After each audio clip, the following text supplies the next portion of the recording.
Good morning, students. Good morning, class. Today there is a topic of SSC CGL Reasoning GMA Intelligence. Date 25 June 2025. Just today class 10 a.m. Okay. तो very good morning.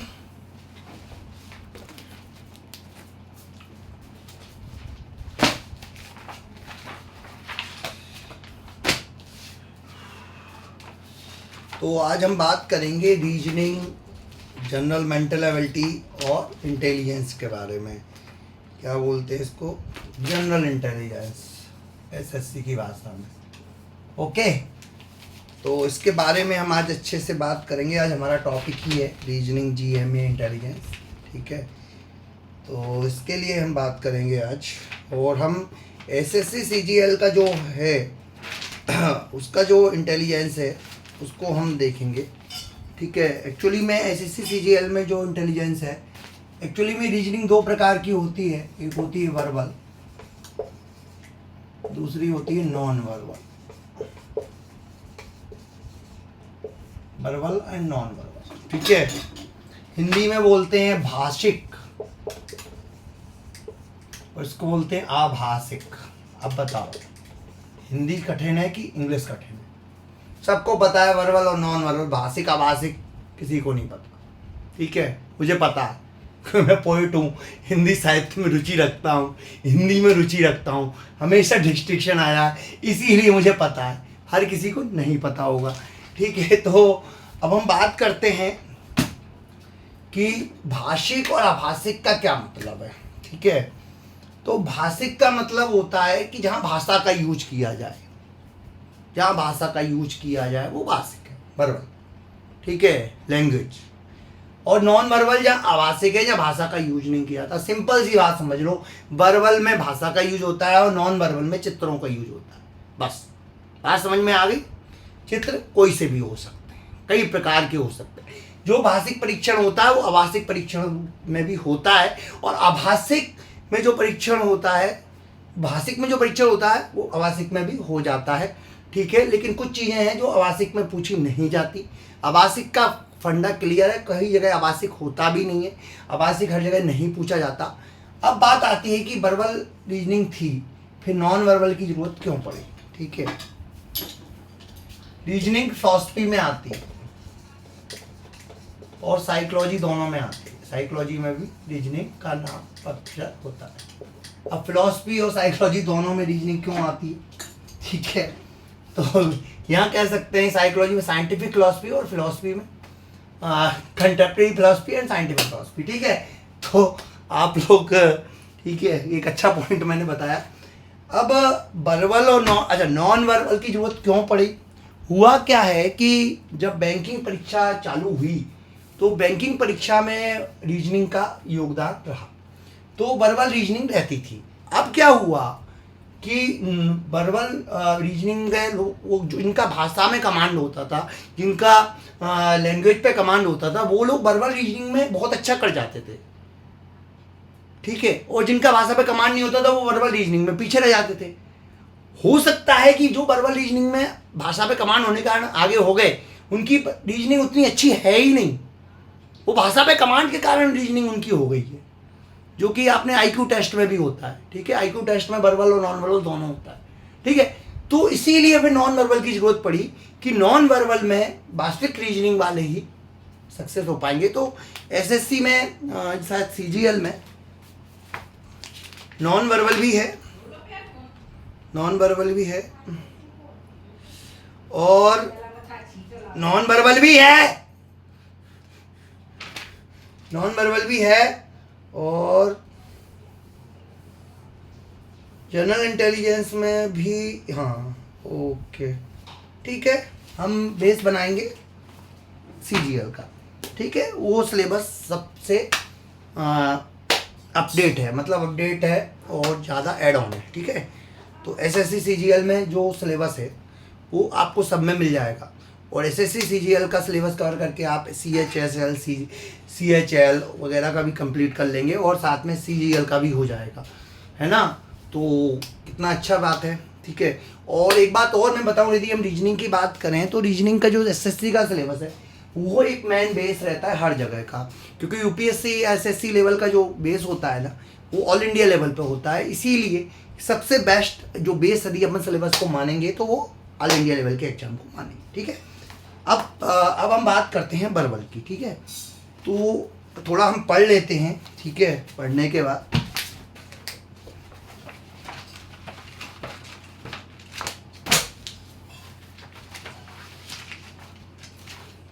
हाँ, SSC की exam date वगैरह चल रही हैं, आप लोग form वगैरह जरूर भर देना, ठीक है।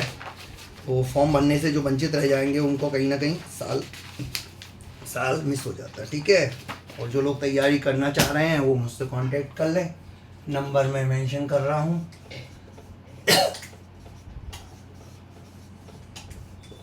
नंबर तो मैं मेंशन कर देता हूँ, कॉल तो आते नहीं है भाई। अब आप लोगों को डेडिकेशन दिखाना है, ठीक है। मेरा काम तो मैं करूँगा ही, आपका काम आप लोग नहीं करेंगे तो मैं नहीं कर पाऊँगा ना, ठीक है। तो हम इसको जनरल इंटेलिजेंस के सिलेबस को, सीजीएल के सिलेबस को पढ़ते हैं, ठीक है।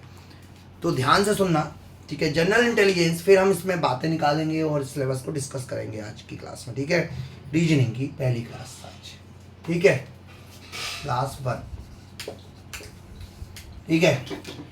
तो it would include questions of both verbal and non verbal type.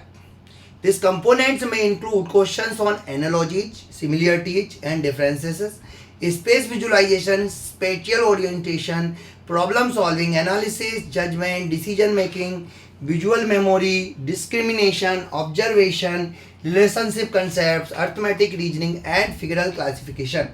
Arithmetic number series, non-verbal series, coding and decoding, statement conclusion, psycholistic reasoning.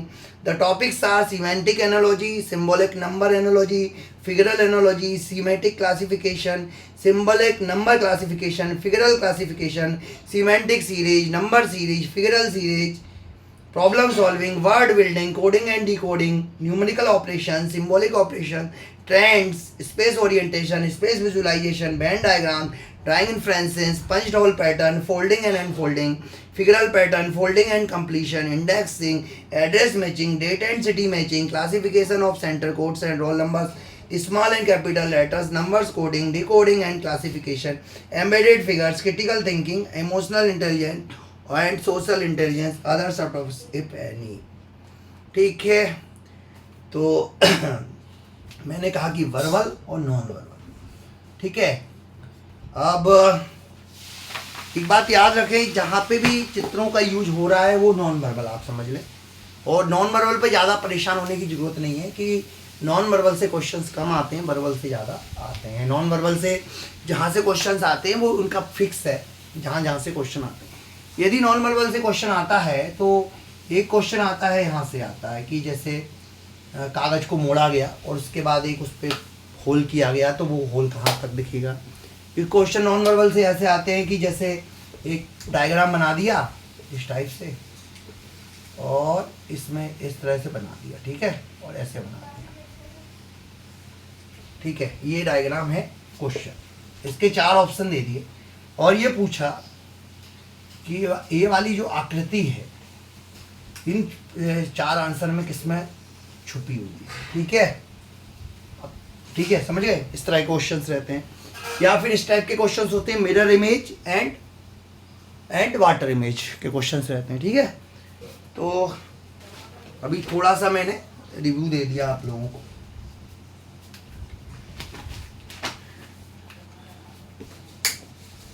ठीक है, रिव्यू दे दिया। तो 1 मिनट,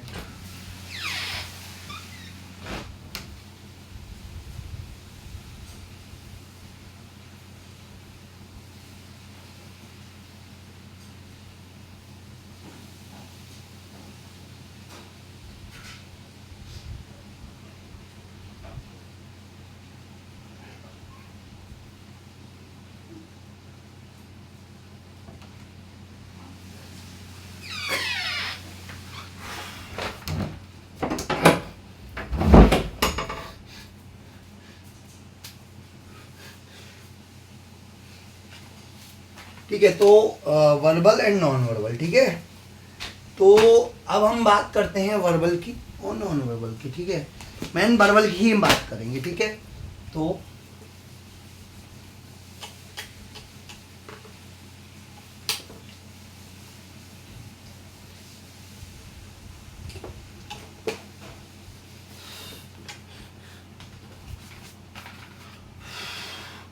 वर्बल,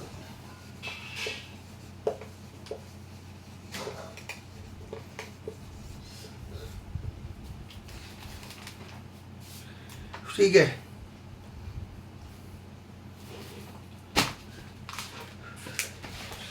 तो वर्बल, ठीक है। अब वर्बल में हम थोड़ा सा देख लेते हैं, जैसे कि ये वाली जो बुकलेट है इसमें दिया हुआ है, ये बुकलेट मैंने ही तैयार की थी, ठीक है। ये बुकलेट है मेरे पास, आप लोग मंगा सकते हैं मुझसे। इस बुकलेट के अंदर चारों सेक्शन कवर हैं, reasoning, math, computer, GS and quant, ठीक है। मतलब जो नॉन टेक्निकल का पेपर होता है ना, वो सारे के लिए हमने ये बुकलेट तैयार की हुई है। ये बुकलेट का आप लोग हमसे मंगा सकते हैं, ठीक है। 250 रुपीज़ में आपको ये बुकलेट मिल जाएगा, ठीक है। तो वर्बल रीजनिंग, ठीक है। तो वर्बल रीजनिंग की हम आज बात करते हैं, ठीक है। तो जैसे कि इस बुकलेट में है, सबसे पहले लिखा हुआ एनालॉजी,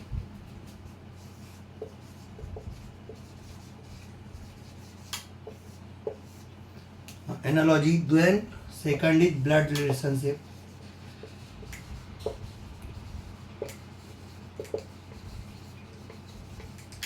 ये आप रीजनिंग में भी देखेंगे तो ये मेरे खुद के बनाए हुए नोट्स हैं, ये देखिए आप, खुद की मेरी हैंड राइटिंग की ये फोटोकॉपी है, और या प्रिंटेड है, जो भी है। इसके अलावा इसमें आप ये देखिए कि रीजनिंग के बारे में इसमें भी अलग से ही भी मतलब प्रिंटेड जो है मटेरियल, वो भी इसके अंदर है, ठीक है। तो ब्लड रिलेशनशिप, थर्ड इज गणितीय चिन्हों में, थर्ड इज गणितीय चिन्हों में mathematical operation,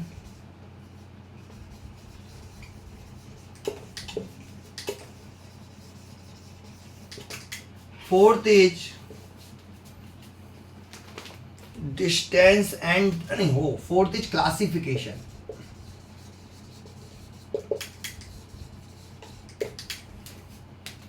fifth is distance and direction,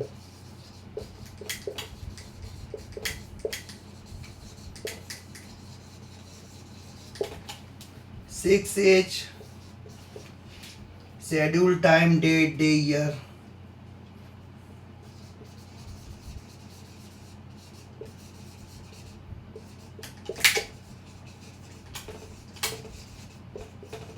अब आप लोग इसको राइट कर लें, फिर आगे बढ़ते हैं। 2 मिनट का पॉज ले रहे हैं, ठीक है।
Okay, we will proceed.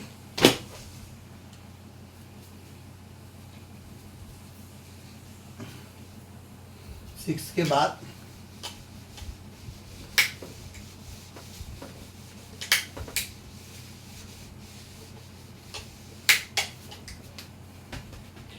Seven number पे है सीरीज, थर्ड नंबर कोडिंग डिको और 8 number coding decoding,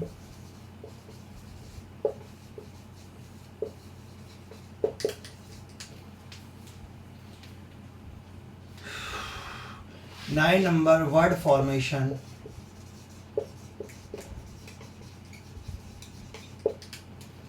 10 number Venn diagram,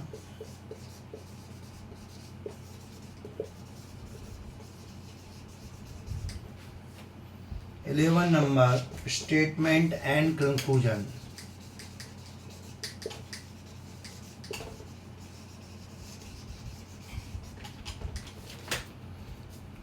12 number arrangement और 13 number find the missing number. ये जो मेरी बुकलेट है इसके अंदर ये इतना सा मेंशन है, ठीक है।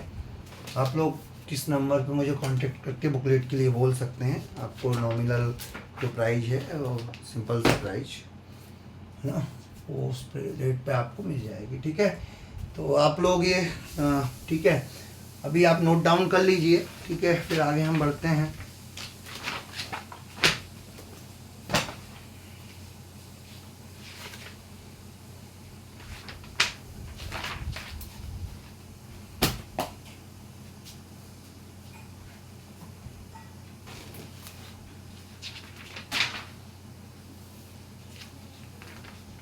Wow, good, very nice. I have create notes. Okay, ये नोट्स बहुत अच्छे बने हैं, बहुत प्यारे।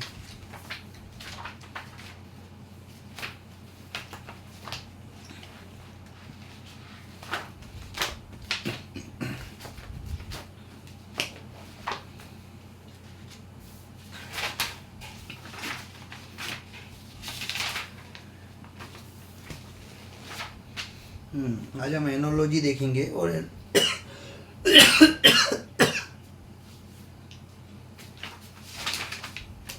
स्पष्टिक एनोलॉजी। ओके, तो आज की क्लास में हम अभी एनोलॉजी देखेंगे, ठीक है। आप लोगों ने राइट डाउन कर लिया होगा, ठीक है।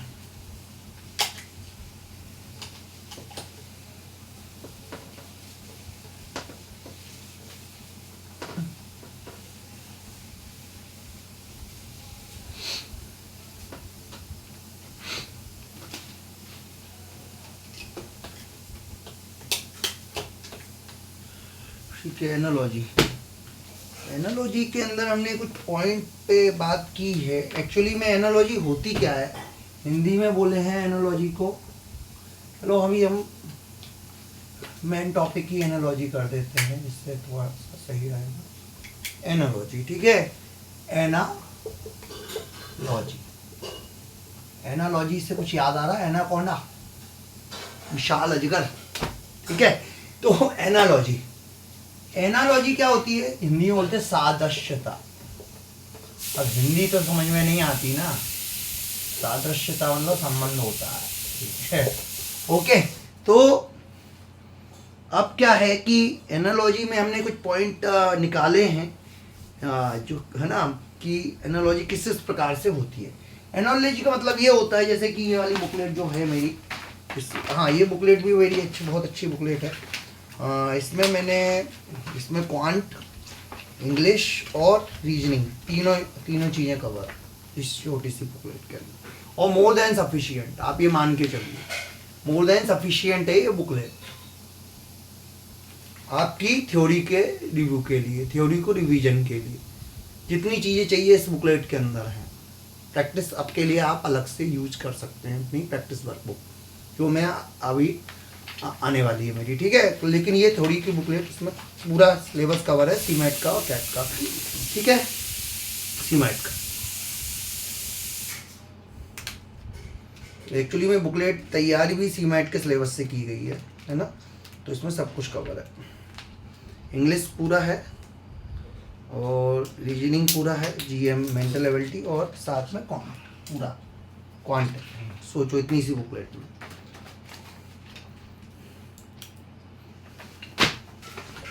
ठीक है, तो ये बुकलेट आप लोग मेरे से मंगा सकते हैं। ठीक है, नंबर ये आपको मेंशन किया हुआ है। तो आज सादृश्यता का मतलब ये देखो इस बुकलेट में दिया हुआ है। ठीक है, एनालॉजी क्या होती है, थोड़ा एनालॉजी को इस बुकलेट से देखते हैं। ठीक है, एनालॉजी होती क्या है इसको समझें जरा। ठीक है,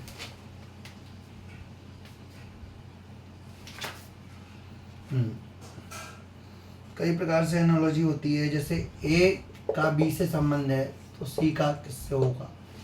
ठीक है, इस टाइप से रहेगा, या फिर इसे इस टाइप से भी रहता है। ठीक है, इसमें बात इसमें जैसे ऐसा भी होता है, कंप्लीट द पैटर्न।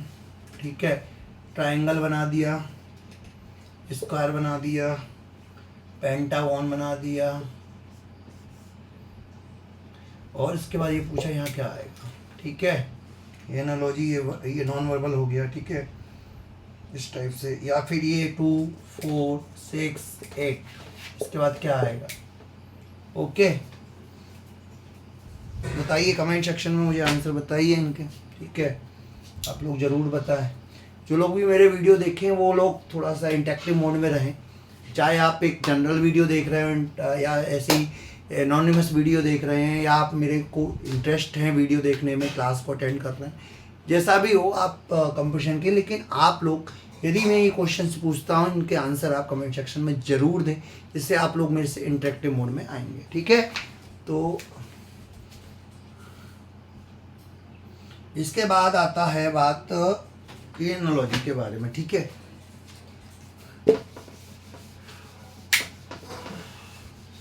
लेकिन ठीक है, अब इसके बाद एनालॉजी के बारे में कुछ पॉइंट निकाले हैं हमने। जैसे इस टाइप से क्वेश्चन हो सकते हैं। 1.1 एनालॉजी को हम बोलते हैं A1। ठीक है, ए हो गया, 1.1 हो गया, A.1 कर सकते हो। ठीक है, उपकरण तथा माप पर आधारित संबंध।